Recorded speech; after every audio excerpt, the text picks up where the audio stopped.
Hello guys, আমাদের বাড়িতে আজকে লুচি হয়েছে।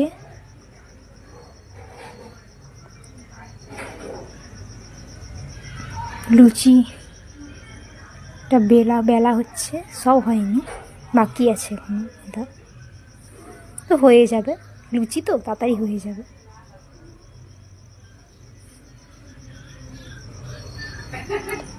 আর ভিডিওটা যদি তোমাদের ভালো লাগে, লাইক কমেন্ট শেয়ার দিয়ে পাশে থাকবে।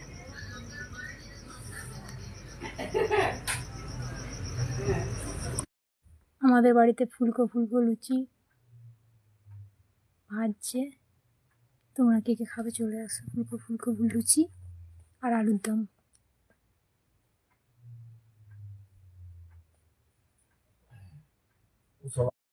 শুভরাত্রি। আজকে আমাদের ঘরে হয়েছিল লুচি, বোঁদা আর আলুর দম। তোমরা কে কে খাবে চলে আসো। আর ভিডিওটা কেমন লাগলো অবশ্যই কমেন্টে জানিও। টাটা।